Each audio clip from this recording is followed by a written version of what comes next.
to Nonalicious Cooking. And for today, I'm gonna show you how to cook my version of Filipino chicken barbecue. Need some variations to it. So come on, cook with me. So here are the list of our ingredients. I have here garlic, calamansi juice, or if you don't have calamansi, then you can use lemon. I also have here Coke. The traditional barbecue, they use actually 7-Up or Sprite. But the thing is, you know, you can always use any kind of soda. I also have here soy sauce, and then salt, sugar, ground black pepper, and I also have here chicken. So as you can see, guys, I scored the chicken, you know, I mean like sliced it like small cuts. In that way, the marinade will be absorbed completely. And I'm also going to add liquid seasoning, but if you don't have liquid seasoning, then you can add Worcestershire sauce. I'm also going to use banana ketchup for the base later on, and Worcestershire sauce. Let's start. We're going to pour in our soy sauce, around 1 cup. The list of the ingredients, I have it listed on the description below this video. And then I'm going to add calamansi juice. Next, our soda.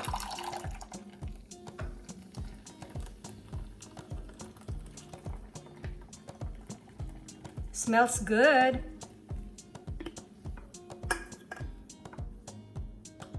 And next, sour garlic.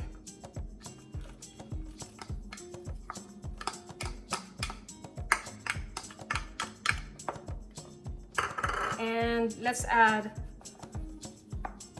ground black pepper.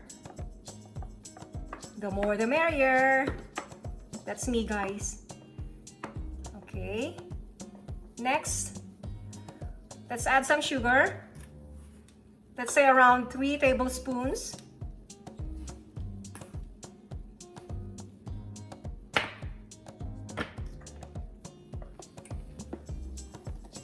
Okay, and then let's add liquid seasoning. Let's say 2 tablespoons, or make it 3.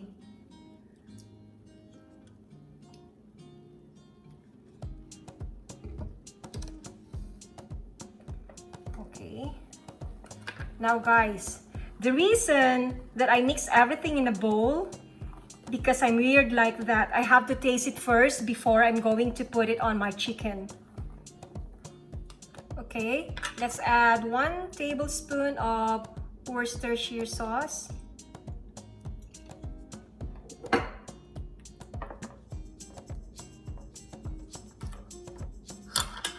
Okay, I'm gonna taste it. Okay, so my marinade is now ready. I'm going to pour it on my chicken. So guys, tip of the day, if you are marinating pork, overnight is just fine. But then if we are marinating chicken, we have to marinate this for 2 days. So after marinating, then we can bake it. This is now the chicken that I marinated overnight.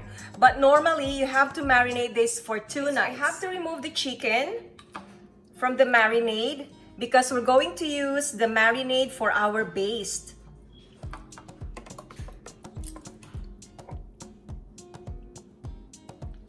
I'm going to show you how to do the baste. Okay, so we're going to put around like half of the marinade. And then 1 tablespoon of liquid seasoning.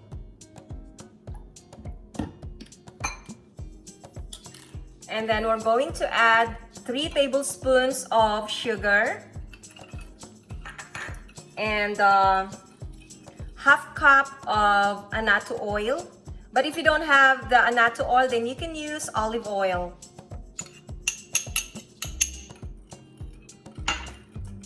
Next is 1 tablespoon of Worcestershire sauce.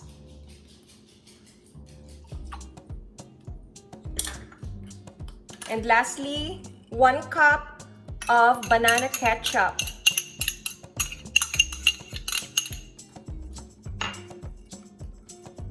So just mix this thoroughly and just baste the chicken.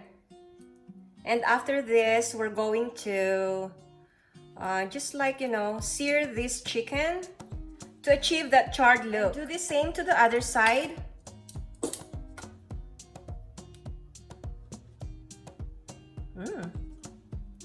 That looks interesting.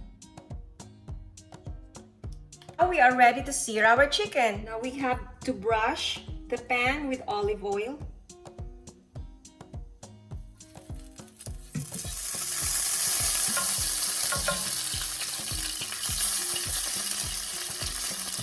We're going to pan grill our chicken side down. Chicken skin side down. Okay, so now let's flip the chicken. Look at that. We have to achieve this charred look and do the same thing with the other chicken. So at this point, we are now preheating our oven to 375 degrees and we're going to bake this barbecue chicken. Okay, so what you can do with the drippings, you can add it on your chicken. Wow, that looks delicious. No, I don't want the charred one. And the drippings from your Baste. We can add it also to our chicken and then we're going to bake this at 375 degrees for 1 whole hour. So before I put it in the oven, I'm going to baste this first. And I'm going to do the same like on the other side of the chicken after 30 minutes. Looks yummy already. So we're going to bake our chicken now for 60 minutes. So we're going to baste the other side of the chicken.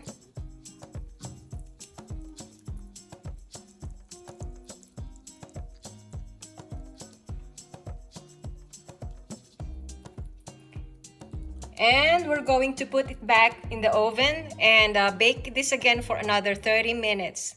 All in all, it's gonna be like 60 minutes. This is now our finished product. Come on, guys, let's eat. Thank you for watching my videos and next time around, goodbye.